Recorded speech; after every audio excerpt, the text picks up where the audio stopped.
शहाजीला एक मला प्रश्न विचार पर्टिक्युलरली, कारण तो आता मॅरिड पण झालाय आणि बापरे. त्याला एक प्रश्न असा आहे की वेन डिड यू रिअलाइज की पहिल्यापासून जायचं की वेन डिड यू रिअलाइज की क्रश नाही हे लव्ह आहे, आणि मी आयडेंटिफाय कसं केलं की हे क्रश नाही तर हे आपलं प्रेम आहे समोरच्या माणसावर, आणि काय काय तर मोमेंट असणार की काय तर रिअलायझेशन काय तर असणार, काय तर एक मोमेंट असणार की तुला वाटलं की त्या हे लव आपण लाईफ लॉंग हे करू शकतो, आपण निभावू शकतो आणि आपण ह्याला मॅरेज मध्ये कन्वर्ट करू शकतो. तुला असं हे पहिला हेच crush to love, love to marriage,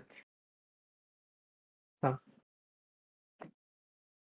तुला काय भावा, वाटतंय? माझी स्टोरी माझी बायको हम्म. मागत बसल्या. माझी खरं सांगायचं म्हणजे माझं क्रश म्हणण्यापेक्षा माझं जिच्याशी मी लग्न करतोय टचवूड, तिला हम्म. मी 8वी पासून तिच्यावर लाईन मारत होतो. 8वी पासून. हम्म. ठीक आहे. 8वी 9वी 10वी मला फुल ऑन प्रेम होतं त्याच्यावर, पण तिचं नव्हतं. हम्म.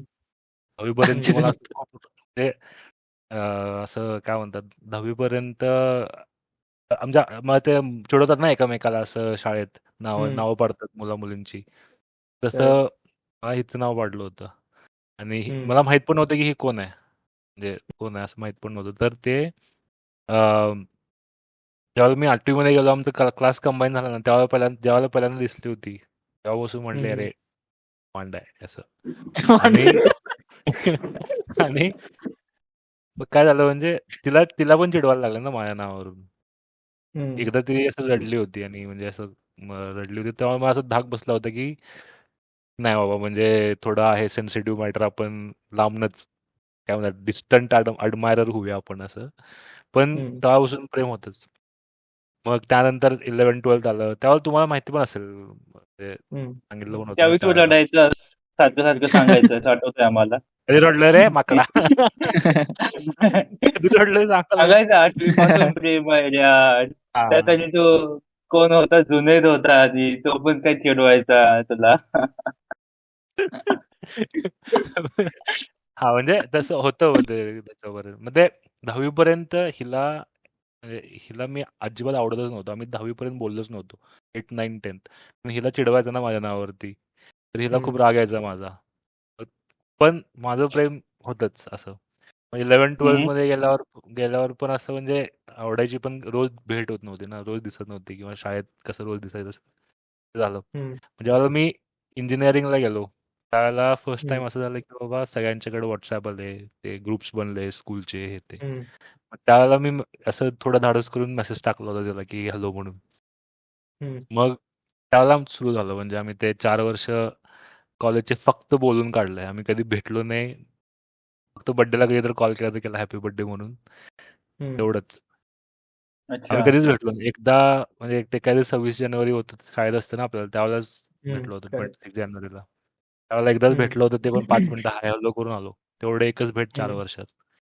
पण त्या 4 वर्षात असं झालं की बाबा मला असं काय म्हणतात, मी ॲज अ फ्रेंडच हे करत होतो की बाबा, म्हणजे काय पुढं होऊ शकत नाही, किंवा असं माझ्या डोक्यात असायचं, पण आवडायची खूप अशी.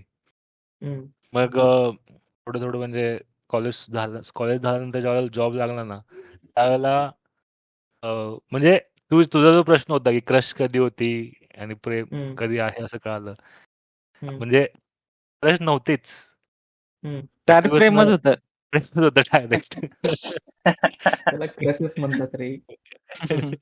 नाही डायरेक्ट ते, हा म्हणजे मी ते हे क्रशच होतं, मग तसं म्हणायला गेलं तर. हम्म. पण ज्यावेळेला आम्ही रिलेशनशिप मध्ये पडलो, त्यानंतर प्रेम हम्म. खरं कळालं, म्हणजे काय असते बाबा. म्हणजे आणि तुम्हाला माहिती पण असेल की बाबा, आपण जेव्हा कॉलेजमध्ये होतो त्यावेळेला मुलंच फिरायचो आपण, असं मुलींना जास्त हम्म. ग्रुपमध्ये इन्व्हॉल्व करत नव्हतो, काय नव्हतो. पण हम्म. ज्यावेळेला ह्याच्याशी रिलेशनशिप मध्ये पडलो, त्यावेळेला असं कळालं की बाबा ती पण एक साईड असते मुलींची, जी आपल्याला माहित नाही. म्हणजे आपले हम्म. मुली फ्रेंड्स खूप कमी आहेत हे ते. मग त्याचं थोडं हे झालं. परत ते सगळं समजून गेलं. मग ते त्यामध्ये केअरिंगपणा हे आला, ते आला सगळं. त्यानंतर मग ते हम्म. स्ट्रॉंग झालं फिलिंग की बाबा. आणि तुमच्या अच्छा. भावानं हम्म. प्रपोज केला पहिला. चपला की विषय.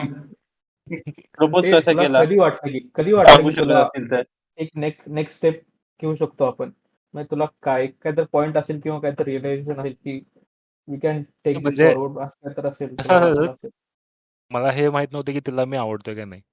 ज्यावेळेला मी हम्म, कॉलेजमध्ये बोलायचो ना, त्यावेळेला मला असं आम्ही असं रेग्युलर बोलायचो, पण असं वाटत नव्हतं की बाबा हिला मी नक्की आवडतोय का नाही. त्यावेळेला मग ती एक फिलिंग होती ना, की बाबा माहित नाही आपल्याला, पण जे चालू आहे ते चालू द्या असं टाईप. माझं हम्म, तसं होतं. पण मग ही पण थोडं हिंट्स ड्रॉप करायला लागली की बाबा आहे असं टाईप, की आता तरी काय म्हणतात, प्रपोज कर काइंड ऑफ, किंवा हम्म, एवढ्यापर्यंत बोललोय तर आता तरी प्रपोज, असं टाईप हिंट 2-3 पडले होते. पण त्यावेळेला पण हम्म, मी असं का कोणास ठाऊक मी असं पाठीवर राहायचो की नाही बाबा, म्हणजे होईल का नाही माहित नाही, ह्याला कोणतं चांगला भेटेल, असं हे शी डिझर्व्स बेटर हम्म, वाईट टाईप असं आपलं चालू होतं. मग ते मी प्रपोज काय केला त्याच्या मागे पण एक स्टोरी आहे. ती काय करायची, तिनं हम्म, मुद्दामून म्हणजे माझा एक मित्र आहे, आम्ही जर स्टोरी वगैरे टाकायचो ना त्यावेळेला स्टेटस टाईप, ते हम्म, ती म्हणली की हा मुलगा कोण आहे, चांगला दिसतोय. म्हणलं असं असं माझा मित्र आहे. ती काय करायची, मुद्दाम त्याचा बर्थडे असला हे असला की नाही, ती मुद्दाम मला म्हणायची, त्याला विश कर हे ते. हा हा तर हा. हम्म.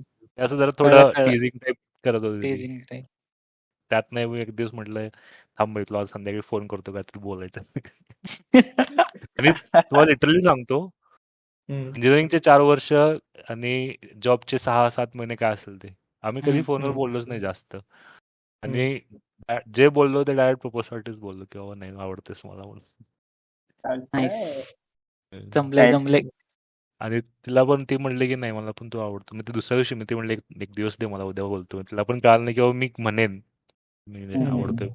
एक्सपेक्टेड तिला नव्हतं. एक्सपेक्टेड नव्हतं. मग ती म्हणली मी उद्या बोलते. मग ती दुसऱ्या दिवशी तिने पण म्हणले मला तू थर्ड इयर पासून आवडतोस म्हणून. अरे वा. नाईस.